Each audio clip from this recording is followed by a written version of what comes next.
зашла в автобус, это было уже давно. Вот, и я говорю, меня зовут... Ну, поставим, грация.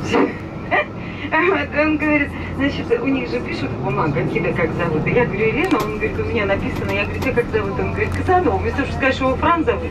Вот, и я говорю, ты знаешь, что мне уже слишком много лет для таких шуток. Он достает документы, мне показывает, что у него фактически в паспорте написано Франциско Казанова. Так что, друзья мои, прошу, пожалуйста, поаплодировать.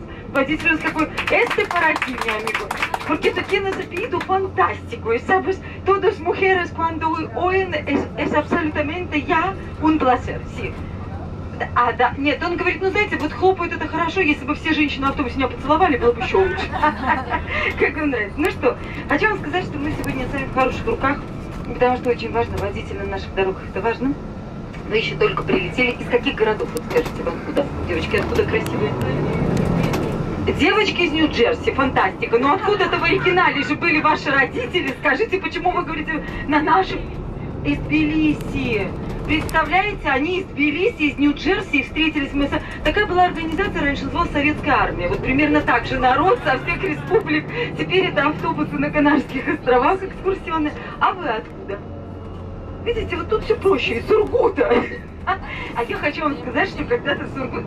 Вот у меня работа, я не была бы, я из Минска, я бы в жизни где там знала бы, где Сургут, где Ханты-Мансийск.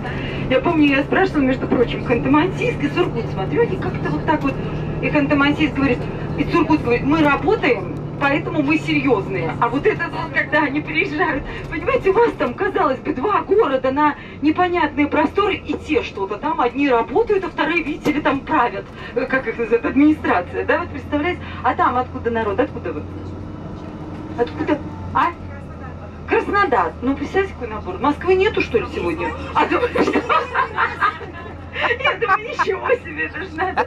Ну что, друзья мои, сейчас к этому набору я вернусь. Фран, más vueltas, pero si es posible más despacio. Una vuelta para enseñar para ellos.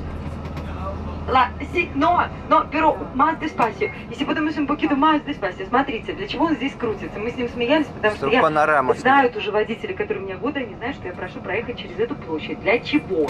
Потому что мы с вами пройдем полностью сегодня остров, и вы могли бы отдохнуть здесь 2 недели, не зная, что самое большое чудо из всего, что есть, это то, где вы живете. За 40 лет отстроили этот город. Что было 40 лет назад на этом месте, я вам покажу чуть позже. Una vuelta más. 3. Вы знаете, да? Вот 20 лет назад уже что-то все-таки было, правда же? Что-то было, но было пусто. А вот я вам скажу, что я живу здесь 11 лет, уже мне туристы сказали, что почти 12, знаете, как опознали. Наткнулась в Меркадоне на своих первых туристов, первые вообще были 12 лет назад, а у них ребенок только полгода, наверное, ей было, где-то ближе к году. А сейчас ей 12, они мне по ее возу показывают, вот доказательство, вот, смотрите, это же происходит. Так вот, ничегошеньки здесь не было. И получается, что отстроили за 40 лет, я подымусь. Да, я подымусь. Отстроили за 40 лет курортную зону. А вы были в какое время года? Вот если кто-то еще...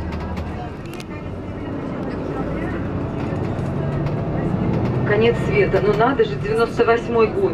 Я еще вовсю в Минске скакала, даже еще сюда не... Какая вы шустрая. Но вы знаете, я хочу вас спросить, почему спрашиваю, какое время года, какая была погода? Вот.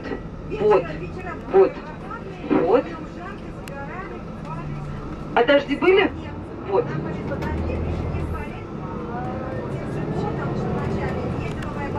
Вот, представляете? Вот так у нас идет разговор, потому что буквально недавно, вот я разговаривала с водителем, правда он был русскоязычный, это был, как у вас, вот, например, Абсолют предлагает вам индивидуальные экскурсии, когда идет водитель, мини-бус, и мы говорили, вспоминали, сколько же лет назад у нас был тот дождь, когда потом стояли лужи.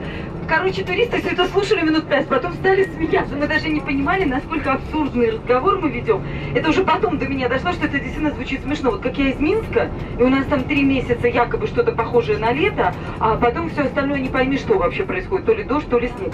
То вот здесь вот, когда вы живете, о чем хочу сказать, почему здесь построили в этой долине Адехи, на берегу долины, которая называется Адехи, а сейчас мы с вами уходим четко спуска в сторону гор, и вы видите, что здесь долина. Конечно, я понимаю, хоть вы девочки из Нью-Джерси, но где вас удивишь, если вы из Тбилиси в оригинале какими-то горами. Но все-таки я надеюсь, что сегодня может быть меньше. Но если вы поедете на Тейде, потому что у нас на острове высшая точка Испании, вот если вы поедете на Тейде, конечно, там впечатляют виды. И ущелье Маска.